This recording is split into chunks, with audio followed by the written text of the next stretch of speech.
जब उन्होंने बोला कि बाबा हमें पहले जल पिला दो, तो उन्होंने जब कड़ुए से जल पिलाया तो बोले कि बाबा हम देख इतनी दूर थे हमें, और तो हमारे काज कछु रख लेकर, बाल भोग रख लेकर, कछु खावे पीवे को रख लेकर, हमें बहुत जो सुंदरता था, हमारे गोप बालों का जो सुंदरता था, हमारे कन्हैया का जो सुंदरता था, उनसे देख कर रहा ही नहीं गया। कुटिया में तो गए लेकिन सोच उन्हीं के बारे में रहे थे, और फिर इनके अंदर एक इच्छा उत्पन्न हुई कि मैं एक बार और दर्शन करना चाहता हूँ। तो एक बार जैसे ही कुटिया के बाहर आए थे बस सब कुछ खत्म, कुछ भी नहीं था वहाँ पे।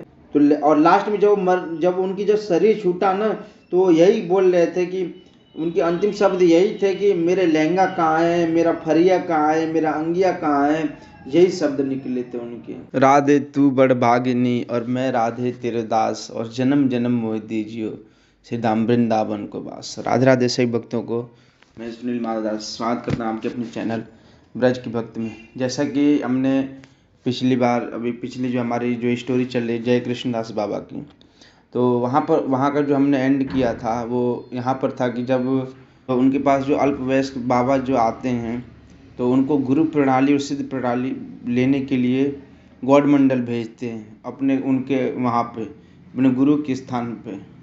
वो राधा रानी से विनती करते, उनकी इच्छा नहीं होती है ब्रज छोड़कर जाने की, तो राधा रानी से मानसिक रूप से प्रार्थना करते कि हे राधा रानी आप मेरे बारे में सब कुछ जानती हैं, सब कुछ आपको पता है, मैं अगर मैं ट्रेन में बैठ गया तो मेरे प्राण निकल जाएंगे। मैं ऐसा भगवान राधा रानी से प्रे करने लगे कि मैं ऐसा करी राधा रानी, अगर मैं जैसे ही ट्रेन में बैठूँ वैसे ही मेरी मृत्यु हो जाए। तो इधर अब वृंदा देवी उनकी जब बात सुन लेती हैं, तो इधर जब वृंदा देवी जय कृष्ण बाबा सो रहे होते हैं तो उनको सपने में सारा उनको डांटती हैं उनको, और फटकार लगाती हैं कि आपने उन्हें क्यों भेज दिया, जबकि उनकी गुरु प्रणाली और सिद्ध प्रणाली दोनों आपके ठाकुर जी के सिंहासन के नीचे रखी हुई है। तो उनकी जब निद्रा भंग हो जाती है तो वो रात भर तो सोचते हैं, फिर सुबह जैसे ही सेवा का टाइम होता है तो वो फिर जाकर देखते हैं कि गुरु प्रणाली और सिद्ध प्रणाली ठाकुर जी के सिंहासन के नीचे पड़ी रहती है। तो वो जो उनकी जो प्रणाली होती है उनको नेत्रों से लगाकर अश्रु विसर्जन करने लगते हैं, रोने लगते हैं, वो भाव विभोर हो जाते हैं और अपने आप को कोचने लगते हैं कि मैंने ये क्या कर दिया, मैंने इतना बड़ा अपराध कैसे कर दिया, मैंने एक भक्त का दिल दुखा दिया, लगे मैंने कितना बड़ा अपराध कर दिया। और इधर उधर उनकी ट्रेन भी छूट गई थी, तो अब ये उनकी सोच में दिन रात मतलब सोचने लगे कहाँ होंगे, वो बैठ गए होंगे ट्रेन में, उनका टेंशन लेकर ना कुछ खाए ना कुछ पिए, पूरा दिन ऐसे ही चला गया। फिर शाम को, क्योंकि देखिए पहले गाड़ी मोटर ये सब सारी व्यवस्था नहीं थी तो आने में समय तो लग ही जाता था। तो शाम को जब देखे बाबा को दूर से आते हुए तो बाबा अंदर से काँप रहे हैं, डर रहे हैं कि मैंने इनका जो इन्होंने आदेश किया था, मैंने उनके आदेश का उल्लंघन कर दिया, मुझे बहुत डांटेंगे, मुझे बहुत बोलेंगे, अब मैं क्या करूं, मुझे समझ में नहीं आ रहा है। तो मैं मन ये भी सोच रही कि मैं बोलूँगा कि गाड़ी छूट गई, ऐसे करके अगले दिन चला जाऊंगा। तो बाबा तो यहाँ तो सारे लीला ठाकुर जी ने कर ही रखी थी पहले से ही, तो बाबा को जब देखे वो दूर से जय कृष्णदास बाबा तो एकदम आनंद से मतलब भर गए एकदम। और जैसे ही वो दरवाजे पे आए बाबा तो उन्होंने सबसे पहले बोला मुझे क्षमा कर दीजिए, मेरे से गलती होगी, मैंने आपके आदेश का उल्लंघन कर दिया। उन्होंने सारा वृत्तांत उनको बताया, ऐसे ऐसे लीला हुई हमारे साथ। तो उनको बहुत आदर सत्कार से पूरा अंदर ले गए और पूरा उनको सब कुछ बताने के बाद तो वो हमारी स्टोरी वहाँ पर ख़त्म हो जाती है। अब आगे क्या होता है उसके बाद आपको बताते हैं। उसी घटना के बाद जब गुरु प्रणाली सिद्ध प्रणाली जब उनको वहाँ सिंहासन के नीचे मिलती है, ये सब सारा होने के बाद जब बाबा उनके यहाँ पर जय कृष्णदास बाबा के पास आ जाते हैं, उनके बाद इसी घटना के बाद जो बाबा ब्रज में सिद्ध जय कृष्णदास बाबा के नाम से प्रसिद्ध हुए हैं। ठीक है, अब इसमें और भी स्टोरी है, आपको अब आगे चलते हैं। अगर आप लोग ये वीडियो देख रहे हैं तो आपको ये वीडियो देखने से पहले आपको पिछली वीडियो देखनी पड़ेगी, तो ये आपको ये स्टोरी समझ में आ सकती है। आइए बिना देर के आगे बढ़ते हैं, वहाँ के बाद क्या हुआ था आपको बताते हैं। देखिए इस घटना के बाद बाबा ब्रज में सिद्ध जय कृष्णदास बाबा के नाम से प्रसिद्ध हुए। वे ब्रज में कब आए, कहाँ से आए, उनके गुरु कौन थे, इस संबंध में निश्चित रूप से कुछ भी नहीं कहा जा सकता था, क्योंकि डॉक्टर अवध बिहारी लाल कपूर जी थे तो ब्रजमंडल में जितने भी साधु संत सबके पास जाते थे, तो अब उनके परिवार के बारे में ज़्यादा नहीं पूछताछ किए, ना किसी को पता। अभी आप ही कहीं अनजान जगह रहेंगे तो आपके बारे में लोग अच्छे से जानेंगे, लेकिन आपकी फैमिली के बारे में लोग नहीं जानेंगे अच्छे से। उसी तरह से इनके बारे में हुआ था, जय कृष्णदास बाबा के बारे में। तो इन्होंने जो इनकी स्टोरी लिखी थी, तो उनको ये नहीं पता था कि ये कहाँ से आए थे, उनके गुरु कौन थे। इस संबंध में निश्चित रूप से उन्हें कुछ भी नहीं पता था, मतलब एकदम सटीक नहीं पता था कुछ भी। तो इतना भर निश्चित है कि, और कुछ इतना शक था उनको कि वे श्री श्री गंगा माता गोस्वामिनी के परिकर थे। काम्यवन में वृंदा देवी के आदेश से विमला कुंड के तीर पर रहकर भजन किया करते थे। तीर मतलब किनारे, जो विमला कुंड है उसके किनारे सीढ़ियों पे ऐसे बैठ के वो भजन किया करते थे। तो कुछ दिन बाद वहाँ के गोप बालक उन्हें परेशान करने लगे। वे कहीं अन्यत्र जाकर भजन करने का विचार करने लगे। मतलब जब वहाँ पर विमला कुंड पे वो जब भजन पाठ पूजा जो भी करते थे, तो वहाँ के जो गोप बालक थे, मतलब भगवान के जब ये सब ब्रजवासी जो थे गोप बालक जो छोटे छोटे सखा बालक रहते हैं, उनको गोप बालक बोलते हैं ब्रज में। तो उन्हें वो परेशान करते थे, भजन करने में बाधा डाल रहे थे। तो उन्होंने वो विचार करते कि मुझे कहीं और जाना चाहिए, यहाँ मेरा भजन नहीं हो पा रहा है। तो ये देख ग्रामवासियों ने एक कुटिया बनवा दी। तो वहाँ के जो गांव वाले थे उन्होंने एक कुटिया बनवा दी कि बाबा यहाँ पर रहेंगे, अपना भजन साधना करेंगे, जो भी इनको करना होगा। तो उसमें रहकर वे हर समय भजन में लीन रहते थे, उन्हें किसी से कोई मतलब नहीं था। तो केवल एक बार मधुकरी के लिए ग्राम में जाया करते, रात दिन हरि नाम जपते। मतलब पूरे दिन में 24 घंटे में सिर्फ एक बार जाते थे मधुकरी लेने। मधुकरी मतलब आप लोग नहीं समझते होंगे, तो आपको मैं बता दूं कि हमारे ब्रज में जितने भी साधु संत सभी लोग मधुकरी कर अपना जीवन यापन करते थे। मधुकरी जैसे गाँवों में जाते हैं, और यहाँ पर आप भी आइए कभी, आप भी आएंगे बरसाना, वृंदावन, कहीं भी ब्रज में चले, आप भी बोलेंगे दरवाजे पर खड़े मैया राधे, तो जो मैया होती है मधुकरी लेके आते। मधुकरी वो रोटी होता है, उसके यहाँ मधुकरी बोलते हैं ब्रज की भाषा में। बड़ा सुंदर, उसका वीडियो बहुत लंबी हो जाएगी, इसीलिए आपको पूरा वृत्तांत से नहीं समझा सकता। समय मिलेगा तो आपको जरूर बताएंगे। तो मधुकरी अभी आप लोग इतना समझिए, मधुकरी मतलब रोटी दूध सब्जी, जो भी, मतलब बाबा जब शाम को जाते थे सभी गांव वाले कुछ न कुछ देते थे, और उससे बाबा अपना जीवन यापन करते थे। और उसको भोजन करने के बाद वो हमेशा मतलब उसी में रहते थे, भजन ध्यान से उनका मतलब था, और कोई मतलब नहीं था उनको। तो एक बार मधुकरी के लिए ग्राम में जाया करते, रात दिन हरिनाम जपते, सोते 1 मिनट को भी नहीं, मतलब सोते ही नहीं थे बिल्कुल। पाठक विश्वास भले ही ना करें, पर इसमें आश्चर्य की कोई बात नहीं है। यहाँ पर डॉक्टर अवध बिहारी लाल कपूर जी कह रहे हैं, पाठक को भले विश्वास, मतलब जो पढ़ने वाला है भले उसे विश्वास ना हो, पर यह आश्चर्य की कोई बात नहीं है। वो सोते ही नहीं थे, 1 मिनट नहीं सोते थे। सोना और जागना तो शरीर का धर्म है। जिन महात्माओं की स्थिति अपने सिद्ध स्वरूप में हो जाती है, उनके लिए क्या सोना क्या जागना। बाबा रात भर प्रिय प्रीतम की याद में अश्रु विसर्जन करते, चीखते पुकारते, विनय और आक्षेप सहित भावभीनी उक्तियों से उनकी अर्चना करते, और कभी कभी प्रेमावेश में ऐसी हुंकार भरते कि दिशाएं विकंपित हो जाती। प्रसिद्ध है कि एक बार उनकी हुंकार से कुटिया की छत फट गई, जो आज भी हमें देखने को मिलती है। आज भी हमें वो दर्शन होते हैं, जो जय कृष्णदास बाबा जिस कुटिया में रहते थे, जब वो हुंकार भरते थे तो दिशाएं विकंपित हो जाती थीं। और एक बार उसका प्रमाण ये है कि एक बार ऐसे हुंकार भरा तो उन्होंने पूरा, मतलब जो ऊपर का छत था कुटिया का, वो फट गया था। वो भी हमें आज देखने को ये मिलता है, दर्शन करने को मिलता है। तो सिद्ध जय कृष्णदास बाबा में ऐसी चुंबकीय शक्ति थी कि लोग दूर दूर से उनके पास खींचे चले आते थे। जो एक बार उनका संग कर लेता था, उसके लिए उन्हें छोड़ना असंभव हो जाता था।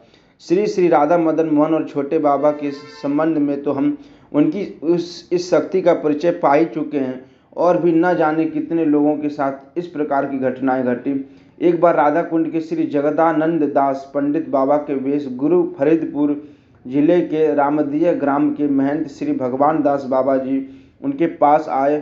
कुछ दिन उनके दिव्य संग का लाभ उठाने के उद्देश्य से दोनों में परस्पर ऐसी प्रियता हो गई कि जब कभी महंत जी के जाने का प्रसंग आता तो दोनों मूर्छित हो जाते।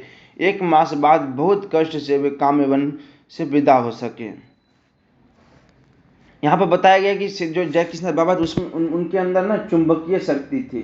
लोग उनके पास अपने आप दूर दूर से, विदेशों से भी लोग उनके पास खींचे चले जाते थे। पता नहीं ऐसी कौन सी उन पर कृपा थी ठाकुर जी की, राधा रानी की। और कृपा हो भी तो क्यों ना हो, जो व्यक्ति जो भक्त हमेशा नित्य भगवान में निरंतर सब कुछ भगवान को ही सोच रहा है, सब कुछ भगवान के बारे में, ये कुछ भी सामने पड़ा हो तो भगवान को ही समझते थे। मतलब ऐसा उनका भाव था, इतनी उनके अंदर अपार शक्ति थी कि उसका शब्दों में वर्णन किया ही नहीं जा सकता है। तो चुंबकीय शक्ति थी, लोग बहुत दूर दूर से आते थे, उनसे खींचे चले जाते थे। और जो एक बार उनका संग कर लेता था फिर उन्हें छोड़ने का कभी सोच ही नहीं सकता था, छोड़ ही नहीं सकता था। जैसे चुंबक होता है, चुंबक को जब चुंबक एक आपस में जब दोनों चिपक जाता है तो उसको बिना, जब से आप जोर से नहीं छुड़ाओगे ना तब से वो चुंबक अलग नहीं हो सकता। अपने आप तो कभी अलग हो ही नहीं सकता।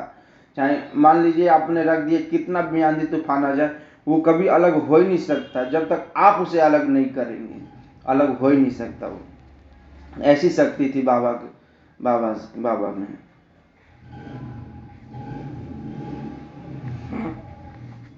तो अब आपको बताते हैं कि काम्यवन उस समय भरतपुर के राज्य के राजा के अधीन था। राजा ने सिद्ध बाबा के दर्शन करना चाहा।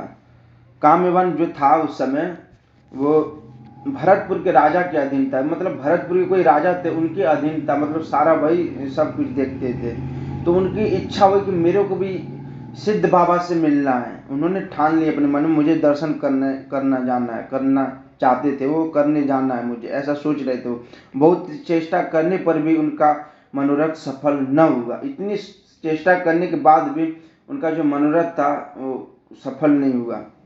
तो क्योंकि बाबा विषयी पुरुषों को अपने निकट नहीं आने देते थे। मतलब जो बाबा ऐसे लोगों को अपने निकट नहीं आने देना चाहते थे कि जो हमसे मिलकर वो संसार में ही रहें, ऐसे लोगों को अपने पास नहीं आने देते थे। उनके पास वही लोग आते थे जो उनकी सभी बातों को फॉलो करता होगा और जो उनके बताए हुए आदेशों पर चलता होगा, बस उन्हीं लोगों को वो आने देते थे, ऐसे किसी को नहीं आने देते थे। तो राजा था भाई वो, तो विषयी बता रहे, इसमें लिखा गया विषयी लोगों को वहां पर पुरुषों को अपने निकट आने ही नहीं देते थे बिल्कुल। तब वे एक दिन भेष बदल कर, मतलब वो जो राजा था मिलने के लिए, क्योंकि उसे पता था कि ऐसे तो मैं जाऊंगा अपना पूरा साम्राज्य लेके तो ऐसे तो कोई मिलेंगे ही नहीं वो मुझे। तो बिल्कुल दिनहीन बन के गया, फटे पुराने कपड़े पहन के एकदम भिखारी की तरह एकदम गए। उनकी कुटिया के पास जब खड़े हो गए, जब वो वहां पर गए तो उन्हें वहां पर मतलब कोई कुटिया में था नहीं, बाबा उसे मधुकरी लेने के लिए गए थे। तो दिनहीन भाव से उनकी कुटिया के सामने जा बैठे। उस समय बाबा मधुकरी के लिए गांव में गए हुए थे। गांव से लौटते समय आधे रास्ते तक आकर वे फिर गांव की तरफ लौट गए। गांव में चीख चीख कर कहने लगे, बंधुओं मेरी कुटिया में आग लग गई, मेरी कुटिया में आग लग गई, जाकर बुझाओ तब मैं जाऊंगा। तो जब गांव वालों ने कुटिया बनाई हुई थी उनके लिए, बाबा के लिए, और वो जो राजा था वो सबको गांव वालों को पता था कि भाई वो राजा है। उन्होंने तो देखा नहीं था, बस वो जैसी मधुकरी लेकर आए तो देखा कि एक भिखारी भिक्षुक रूप से, अब बाबा पहचान गए होंगे जो भी ठाकुर जी जब इतना कर रहे हैं तो ये सब करने में तो कोई देर नहीं होता। तो पहचान गए कि जरूर कोई राजा आए, है ना। तो वो फिर चीखते हुए चले गए अंदर की, गांव में घुस गए, बोले कि मेरे कुटिया में आग लग गई, मेरी कुटिया में आग लग गई। और जब गांव वालों ने आकर देखा तो वहां पर एक वही जो राजा था वहां पर खड़ा हुआ था। तो बाबा को अब सबको पता था कि बाबा विषयी लोगों को आने नहीं देते। तो समझ के बाबा का जो कहने का तात्पर्य था वो क्या था। तो फिर जब वो चले गए कुटिया में, लेकिन अचंभे की बात यह भी थी कि जो राजा को बिल्कुल क्रोध नहीं आया, क्योंकि वो भी आध्यात्मिक से थोड़ा बहुत जुड़ा हुआ था, उसके अंदर भी भक्तों के प्रति प्रेम था, तो इसीलिए उनको कुछ थोड़ा बुरा नहीं लगा। लेकिन जब वो राजा गया वहां से तो बाबा ने पूरा वो कुटिया गोबर से पूरा शुद्ध किया, लेप के पूरा। उनका मत ये था कि जब विषयी आदमी कोई आया तो मेरा कुटिया अशुद्ध हो गया, तो इसलिए उन्होंने पूरा गोबर से लेप कर शुद्ध किया कुटिया को। तो फिर उन्होंने गांव वालों ने समझाया उनको, राजा को। उसके बाद वो राजा वहाँ पर गए तो राजा को सब कुछ समझाते हुए कहा, महाराज राज्य हठ योगी से हठ बहुत बलवान होता है। गांव राजा भयभीत और विषन्न हो लौट गए। तब बाबा आए और गोबर जल स्थान को पवित्र कर भजन के लिए बैठे। राजा वैष्णव सेवी थे, इसलिए उन्होंने बुरा नहीं माना। इस घटना में से उनमें दैन्य और निर्वेद का उदय हुआ और उन्होंने परोक्ष रूप से बाबा की कृपा भी प्राप्त की। एक दिन मध्याह्न में सिद्ध बाबा की अंतरंग सेवा में ऐसी घटना घटी कि वे श्री कृष्ण विरह में व्याकुल होने लगे और उस समय विमला कुंड के चारों ओर असंख्य गाय और गोप बालक आकर उपस्थित हुए। तो ऐसी एक बार और घटना घटी। मध्याह्न में मतलब रात्रि में सिद्ध बाबा की अंतरंग सेवा में ऐसी घटना घटी कि वे श्री कृष्ण विरह में व्याकुल होने लगे, मतलब भगवान के विरह में वो व्याकुल होने लगे, परेशान होने लगे। और विमला कुंड के चारों ओर असंख्य गाय और गोप बालक आकर उपस्थित हुए। गोप बालक बाहर से चीख कर कहने लगे, बाबा प्यास लगी है, जल पिला दे। बाबा तो पहले ही ग्वारिय बालकों के उत्पात से विरक्त थे, वे चुपचाप कुटिया में बैठे रहे। तो जो विमला कुंड था, पहले क्या हुआ था कि पहले जो मैंने नहीं बताया अभी कि वहाँ पर कुछ गोप बालक आते उनको परेशान करते थे। तो वहीं फिर विमला कुंड पे बाबा जब अपनी कुटिया में थे तो विमला कुंड बिल्कुल पास में ही था, मतलब जो उनकी कुटिया थी विमला कुंड पर। तो वहाँ पर चारों तरफ विमला कुंड के असंख्य गाय, मतलब जिनकी कोई संख्या ना हो, इतनी गाय ग्वाल बाल सब वहाँ पर थे। तो बाबा की कुटिया के सामने वो जोर जोर से बोलने लगे, बाबा अंदर का कर रहो, जल पिला दे, बहुत जोर से प्यास लगी है। तो बाबा पहले ही ग्वालियों से, जो गाय चराने जो चराते हैं उनको ग्वालिया बोलते हैं, तो पहले से ही वो परेशान थे। तो वो वही सोचे कि अब उनको क्या पता कि साक्षात ठाकुर जी आए हुए हैं, असंख्य अपने असंख्य ग्वाल बालों के साथ और असंख्य गैयों के साथ, बछड़ों के साथ। तो ऐसे चीख कर कहने लगे, बाबा प्यास लगी है, जल पिला दे, मैं बहुत तेज भूख लगी है, कछु दे खावे को।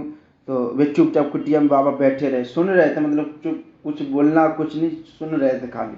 पर बालक कब मानने वाले थे, लगे तरह तरह के उत्पात करने। कुटिया के दरवाजे के पास आकर बोले, बंगाली बाबा हम जाने तू का भजन करे, हमें सब पत हो तेरी, ऐसे बोलने लगे वो लोग। तो दयान बाबा कसाई के बराबर होए, अरे कुटिया से निकल के जल पिला दे, हमन को बड़ी प्यास लगी है। बाबा जी क्रुद्ध हो लकड़ी हाथ में ले बाहर निकल पड़े। सामने देखे असंख्य गो और गोप बालक, सब एक से एक सुंदर, एक से एक अद्भुत। तो जब वो जो गोप बालक थे, जब बाहर से चिल्ला रहे थे वो लोग, तो बाबा नहीं सुन रहे थे। तो उन्होंने सोचा कि पास अब उत्पात करने को उनके मन में, मतलब सबके आने लगा। तो भगवान थे, लीला करना चाहते थे वो। तो वो लोग फिर बाबा के बिल्कुल जस्ट दरवाजे पे आके बोलने लगे, बंगाली बाबा हमें पता हो तू कहाँ भजन करे, हमें सब पता हो तेरी एक एक बात की, तू बाबा है कसाई है, ऐसे बोलने लगे। इतनी प्यास लगी, पानी न पिला रहा हूँ, कैसे बाबा है भाई तू। और बाबा को एकदम आ गया क्रोध। बाबा छड़ी लिए हाथ में और बाहर आए। जैसी कुटिया के सामने देखा कि इतने सुंदर सुंदर गोप बालक, इतनी सुंदर गैया, इतने सुंदर बछड़े, देखकर एकदम उनका भाव विभोर हो गए। अब वो पूछ रहे हैं कि पहले तो डंडा लेकर आए कि मैं मारूंगा उन्हें, लेकिन वो देखते ही उनके मन में पूछने का उल्लास आ गया कि भाई कौन हो तुम, कहाँ से आए हो। अब देखिए कैसे पूछ रहे हैं बाबा, लाला तुम कौन से गांव से आए हैं। तो बाबा बोलने, बाबा तुम कौन से गांव से आए भाई। तो नंदगांव से बालकों ने उत्तर दिया। जो बालक थे कृष्ण भगवान थे, तो उन्होंने बोला कि हम तो नंदगांव से आए, हमें पहचान ना रहो। तो तेरा नाम क्या है बाबा पूछे, एक बालक से उन्होंने पूछा। तो वह नहीं हो गई, कन्हैया, मेरा नाम कन्हैया है। तो तब बालकों ने कहा, देख बाबा जी पहले जल पिला दे, पीछे बात करियो, है ना। तो इतना 2-3 बात पूछे। तो उन्होंने ये बोला कि बाकी और भी थे साथ में। तो उन्होंने बोला कि बाबा बात तो पीछे करिए, पहले प्यास लग रही है, पहले हमारी प्यास बुझा, वहाँ के बाद बात करिए हमसे। तो बाबा ने स्नेह परवश हो करुए से जल पिला दिया। बालक बोले, देख बाबा हम नित्य कितेक दूर ते आमे प्यासे चले जाए हैं, तू कछु जल और बाल भोग रखो कर। नहीं बाबा, रोज रोज उपाधि नहीं करना, कहते हुए बाबा कुटिया में चले गए। देखो, जब उन्होंने बोला कि बाबा हमें पहले जल पिला दो, तो उन्होंने जब करुए से जल पिलाया तो बोले कि बाबा हम देख इतनी दूर थे आमे, और तो हमारे काज कछु रख लेकर, बाल भोग रख लेकर, कछु खावे पीवे को रख लेकर, हमें बहुत प्यास लग जाए यहाँ आते आते, गैया ने चराते चराते प्यासे लग जाए, हमें हमारे लिए कछु कर देकर। तो बाबा बोले ना भैया, डेली आने को कोई काम ना है, तुम अब ज़्यादा उत्पात मत करो, अब तुम चले जाओ यहाँ से। तो बाबा बोले कि बाबा रोज़ रोज़ उत्पादन नहीं करना है यहाँ पे आप लोग। ऐसा कहते हुए बाबा कुटिया में चले गए। कुटिया में जाकर सोचने लगे। सही बताऊं भक्तों, ये स्टोरी मैं बता रहा हूँ ना, अंदर से मुझे मतलब आंसू आ जाएंगे। अगर आप भी इसको स्टोरी पढ़ोगे ना, आपके अंदर वो चीज़ उत्पन्न हो जाएगी, लगेगा नहीं हाँ साक्षात ठाकुर जी आ चुके हैं। ऐसा मतलब अनुभव हो जाता है, ऐसा फील होता है। अभी मैं ऐसा फील कर रहा हूँ, स्टोरी पढ़ रहा हूँ, लेकिन मन में एक ऐसा मतलब वो होता है ना प्रेम का आंसू, वैसा आंसू अपने आप आने लगेगा अगर आप लोग और अच्छे से सुनोगे और अच्छे से पढ़ोगे तो कुटिया में जाकर बाबा जब कुटिया में गए तो सोचने लगे। क्या सोचने लगे कि ऐसे अद्भुत गोप बालक मैंने यार आज तक कभी देखा ही नहीं, और ऐसी गाय तो मैंने कभी देखी नहीं, ना कभी ऐसी मधुर बोली सुनी, इतनी मीठी बोली। ये लोग इस जगत के तो है जगत के थे या किसी और जगत के, ये सोचते हुए उन्हें एक बार फिर देखने को उनके मन में जिज्ञासा हुई कि एक बार मैं फिर देखता हूँ जाकर। उनका जो मोह था, उनका जो गायों का जो सुंदरता था, हमारे गोप बालों का जो सुंदरता था, हमारे कन्हैया का जो सुंदरता था, उनसे देखकर रहा ही नहीं गया। कुटिया में तो गए, लेकिन सोच उन्हीं के बारे में रहे थे। और फिर इनके अंदर एक इच्छा उत्पन्न हुई कि मैं एक बार और दर्शन करना चाहता हूँ। तो एक बार जैसे ही कुटिया के बाहर आए थे, बस सब कुछ खत्म, कुछ भी नहीं था वहाँ पे। और देखे तो आश्चर्य हो गई कि एकदम से इतनी सारी गाय, भाई आपके सामने, आपके घर के सामने 20 गाय आ जाए और आप जैसे ही अंदर जाओ और फिर तुरंत बाहर आओ तो आपको कोई मिले ना, तो कितना आश्चर्य होगा। तो समझो उस समय बाबा को कितना आश्चर्य हुआ होगा। एकदम से सोचने लगे ये कैसे हो गया, अभी इतनी जल्दी कैसे गायब हो जाएगी। ऐसा तो कोई दिव्य शक्ति होगी कि भाई आज यहाँ प्रकट हुआ, कल एकदम गायब हो गया। तो ऐसा बाबा के साथ हुआ। तो उस अवस्था में श्री कृष्ण उनके सामने यह सोचते हुए उन्होंने एक बार फिर देखने को वे जैसे ही कुटिया से बाहर निकले, वहाँ न गाय थी न गोप बालक। बाबा दुखित होकर और अनुतप्त हो अपने दुर्भाग्य और गोप बालकों के प्रति अपने अंतिम वाक्य की बात सोचते सोचते अभिष्ट हो गए। इस अवस्था में श्री कृष्ण उनके सामने उपस्थित हो उन्हें सांत्वना देते हुए बोले, बाबा दुख मत करे, कल मैं तेरे पास आऊँगा। तब बाबा का आवेश भंग हुआ और उन्होंने धैर्य धारण किया। बाबा ये सोचकर अपने आप में मतलब रोने लगे, अपने आप मतलब वो हो गए कि मैं उनको पहचान नहीं पाया, भगवान को नहीं पहचान पाया। अपने अंदर मतलब ऐसा सोचने लगे वो। तो ऐसे देखिए, ऐसा होता है कभी कभी, मतलब ठाकुर जी साक्षात सामने होते हैं और हम उनको पहचान नहीं पाते हैं। लेकिन बाबा तो इतना भजन करते थे, बाबा साक्षात ठाकुर जी इनके पास चले आए और बाबा पहचान नहीं पाए। पहचान इसलिए नहीं पाई, पहले ही उन्होंने जो उनके जो गांव की जो गोप बालक, उन्होंने पहले से उनको इतना परेशान कर रखा था, पहचानते कहाँ से। तो वो सोचे कि ये लोग वही होंगे, लेकिन बाहर आकर देखते हैं कि ये तो वो नहीं है। तो फिर भी उन्होंने कुछ 2-3 बातें पूछ दी हैं। फिर उन्होंने बोला कि बाबा पहले पानी पे बाबा बात करियो, ऐसे ऐसे कह के। तो बाबा ने लास्ट में, भगवान ने, कृष्ण भगवान ने, कन्हैया जी ने यही कहा था कि बाबा हम इतनी दूर थे, हमें नंदगाम थे गाय चराने को, और तू हमारे काज बाल भोग और कछु मिष्ठान फुष्ठान तो रख लेकर, ऐसा वो बोलने लगे।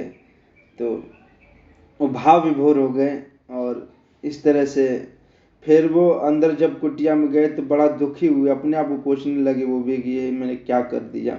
फिर भगवान उनके सामने साक्षात प्रकट हुए। सोचिए कितनी बड़ी बात है, भगवान सामने साक्षात प्रकट हुए और उन्हें सांत्वना देने लगे, बाबा दुखी मत है, वह ये तो सब मेरी करी कराई लीला है, दुखी है नहीं, कोई जरूरत ना है। और अनुतप्त हो गए, अपने दुर्भाग्य और गोप बालकों के प्रति अपने अंतिम वाक्य की बात सोचते सोचते आविष्ट हो गए। इस अवस्था में श्री कृष्ण उनके सामने उपस्थित हो उनमें सांत्वना देते हुए, बाबा दुखी मत है, वह कल मैं तेरे पास आऊँगा। और तब बाबा का आवेश भंग हुआ और उन्होंने धैर्य धारण किया, उन्होंने अपने आप को मतलब संभाला। दूसरे दिन एक वृद्धा ब्रजमाई आई एक गोपाल मूर्ति लेकर, बोली, बाबा मोते अब गोपाल की सेवा ना है होवे, तू सेवा की होकर। तो दूसरे दिन जब भगवान आकर उनसे बोले कि बाबा दुखी मत कर, मैं कल तेरे पास आऊँगा। तो बाबा अपना जो भी था उन्होंने धैर्य धारण किया। और दूसरे दिन क्या हुआ कि एक बूढ़ी मैया आई, ब्रज की माई, और उन्होंने एक गोपाल जी की मूर्ति दी उन्हें। बोले कि बाबा अब मैं बूढ़ी हो गई हूँ, मुँह में सेवा हुआ है ना, तू या रख ले, मैंने बहुत सेवा कर ली, अब मेरे हाथ पाँव में दर्द है, घुटना में दर्द है, मैं अपनी सेवा करूँगी या की सेवा करूँगी, या हमारे यहाँ की सेवा तू कर ले।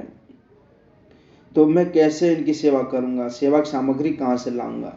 तो बाबा उनसे बोलने लगे कि मैया मैं यहाँ कैसी सेवा करूँगा, मैं तो भजन करते रहूँ अपना, क्योंकि मेरे पास इतने साधन तहना है, सामग्री कहाँ से लाऊंगा, इनके काजे कपड़ा कहाँ से लाऊंगा, इनके काजे भोग कहाँ से लाऊंगा बढ़िया बढ़िया। तो बाबा ने कहा ऐसे करके तो सेवा की सामग्री मैं रोज दे जाऊंगी, कहती हुई वृद्धा चली गई। और देखिए अब उन्होंने बोला कि मैया ने बोला कि आप इनको रखिए, सेवा की सामग्री मैं दे के जाऊंगी। बहुत अच्छी स्टोरी है, सीरियसली आपको मैं शब्दों में वर्णन नहीं करके बता सकता। गोपाल जी को माधुरी देख बाबा मुग्ध हो गए। उसी रात स्वप्न में वृद्धा ने वृंदा जी के रूप में उन्हें दर्शन दिए। गोपाल जी की उल्टी रीति है, कभी कोई बुलाता है तो भी उनके पास नहीं जाते, कभी कोई नहीं भी बुलाता तो उसके पास जाते हैं। ऋषि मुनि यति बुला कर हार जाते हैं, उनके मानस पटल पर भी कभी उदय नहीं होते, पर उनके भक्त उन्हें नहीं भी बुलाते तो हाथ धोकर उनके पीछे पड़ जाते हैं। सिद्ध बाबा ने उनके आने को उपाधि मानकर कल उनसे यही कहा था ना, रोज रोज आकर उपाधि नहीं करना, इसीलिए आज उनके पास ऐसे जमकर बैठे हैं कि जाने का नाम ही नहीं लेते। कुछ दिन प्रेम से गोपाल जी की सेवा कर सिद्ध बाबा ने चैत्र शुक्ला द्वादशी के पार्थिव शरीर को छोड़कर अपार्थिव शरीर से नित्य लीला में प्रवेश किया। कदाचित किसी के बांसुरी की ध्वनि सुनकर उनसे रहा न गया और लहंगा फरिया पहन उन्होंने अभिसार किया। उनके अंतिम शब्द यही थे, मेरे लहंगा कहाँ है, मेरा फरिया कहाँ है, मेरा अंगिया कहाँ है। गोपाल एक बात पूछूं, तुमसे बताओगे? तुम मधुकर की तरह उड़कर आए बंगाल से श्री राधा मदन मोहन रूप में बाबा का प्रेम सेवा रस आस्वादन करने। इतने दिन उस रस का आस्वादन करके भी तुम्हारी तृष्णा न मिटी तो एक और रूप में घुस पड़े उनकी कुटिया में। यदि तुम बाबा की सेवा शक्ति को अपनी तरह असीम जानते तो शायद अनंत रूप धारण कर अनंत प्रकार से उनकी प्रेम सेवा का आस्वादन करके भी न आघाते। ऐसी कौन सी बात थी उस लंगोटी वाले बाबा में जिस पर तुम इतना रीझ गए। कितनी मधुर लीला है ये सुनने के बाद और पढ़ने के बाद ना आनंद से भर जाता है हृदय एकदम। हाँ, कि गोपाल जी मैं आपसे एक बात पूछूं, तुमसे बताओगे? तो बाबा बोले क्यों नहीं। वो कृष्ण भगवान बोले क्यों नहीं। तुम मधुकर की तरह उड़कर आए बंगाल से और श्री राधा मदन मोहन रूप में बाबा का प्रेम सेवा रस आस्वादन करने। मतलब वो बोल रहे हैं कि मतलब मेरी सेवा लेने के लिए आप मधुकर की तरह बंगाल से यहाँ पर आए, मेरे पास काम्य वन में मेरी सेवा प्राप्त करने के लिए। अब मैं वहां से गया था, वहां से भी मेरे को आप नहीं छोड़े, मैं यहाँ आ गया विमला कुंड पे अपना रहने लगा, तो आप वहां पर भी आप आ गए। कितनी मैं कितना भाग्यशाली हूँ मैं, कितना कि आप मेरे पीछे भाग रहे हैं, कितने सोचने वाली बात। इसीलिए यहाँ पर नहीं भूमिका में बताया गया था कि भगवान जितना भक्त भगवान से मिलने के लिए ललायित रहता है ना, उससे कहीं ज्यादा अधिक भगवान अपने भक्तों से मिलने के लिए ललायित रहते हैं। तो और लास्ट में जब उनकी जब शरीर छूटा ना, तो यही बोल रहे थे कि उनके अंतिम शब्द यही थे कि मेरे लहंगा कहाँ है, मेरा फरिया कहाँ है, मेरा अंगिया कहाँ है, यही शब्द निकले थे उनके। इतना भगवान में वो लीन हो गए थे उन्हें, और वो एकदम नृत्य करने लगे एकदम जब उनको वो हो गया पूरा ठाकुर जी के प्रति। तो ये थी आज की लीला श्री जय कृष्णदास बाबा की। सही में आज ये इतना आनंद आया ना, आपको शब्दों में बताया नहीं जा सकता। तो अगर आप सभी भक्तों की स्टोरी अच्छी लगी हो तो आप लोग चैनल को सब्सक्राइब कर सकते हैं और हमारे साथ जुड़ सकते हैं। और आज ये हमारा तीसरा स्टोरी था। पहले थे नंद किशोर गोस्वामी प्रभु और दूसरे हरिदास बाबा, आज तीसरे जय कृष्णदास बाबा और अगले पर आएंगे श्री कृष्णदास बाबा। अभी जय कृष्णदास बाबा थे, अब कल आएंगे श्री कृष्णदास बाबा। तो सभी को राधे राधे, हरे कृष्णा, दंडवत।